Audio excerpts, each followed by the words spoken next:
supposed to address, and that is a report on the measures taken and progress achieved in the realization of national values and principles of governance.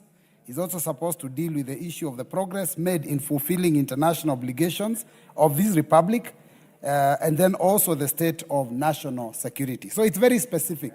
Madam Speaker, unfortunately, the president is very good at making speeches. When he came here, he had those long, drawn-out speeches that he's normally good at, which unfortunately went beyond what is expected in law.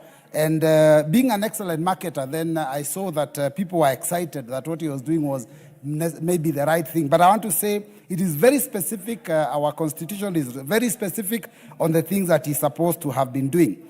Madam Speaker, it is important to note that the president did tell us that we are doing well. But then I want to say that you don't tell people that they are doing well. You cannot go and tell your neighbor you're doing well. The neighbor must be able to feel it. You know, parents are unable to put food on the table. Parents are unable to take their children to school and pay school fees. Unemployment is at an all-time high. I don't know how then you can tell us that we are doing better. And the reason we are unable to feed our families, Madam Speaker, is because we have less disposable income. Because in the 3 years that this regime has been in power, salaries of Kenyans have gone down 6 times. 6 times. So we have less disposable income. We are unable to feed our people. But then we are being told here that we are doing better. The country is doing better. We are much better off. It's very unfortunate.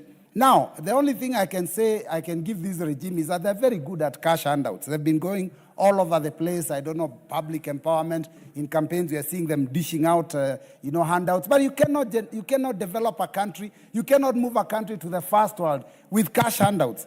Now, I want to go specific to the issues that are supposed to be addressed by the president. On the values and principles of good governance, that is Article 10. And I'll start with one, which is transparency and accountability.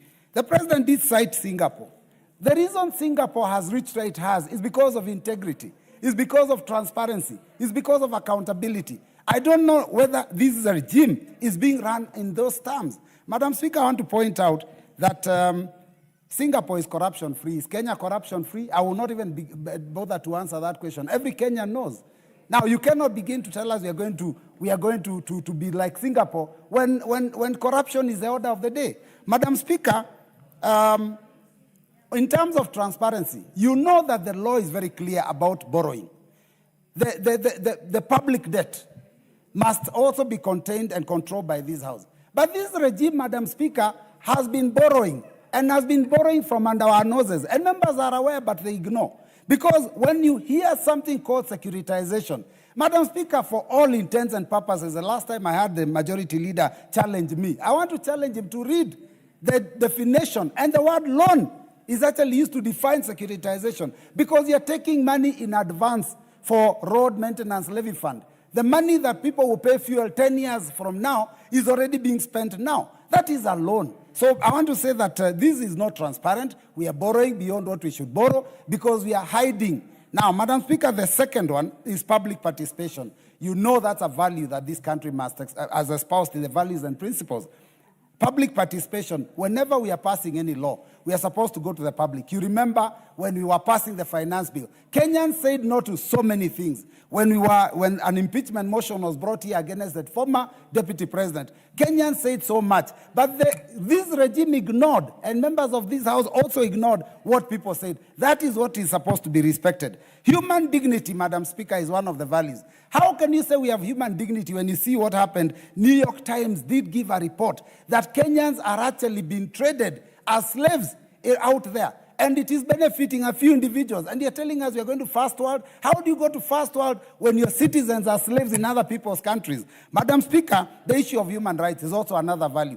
How can we say we are respecting human rights? And the president didn't even talk about it. How many Kenyans were killed in 2023, 2024? How many young Kenyans were shot? The president himself gave orders. Shoot on the leg. And you're saying we are respecting human rights? I'm talking about the values that are here, that are espoused in the Constitution of the Republic of Kenya. Madam Speaker, the issue of regional balance. The Honorable Yegon. The Honorable Yegon, member for Bomet East. Thank you, Madam Speaker, for also giving me this opportunity to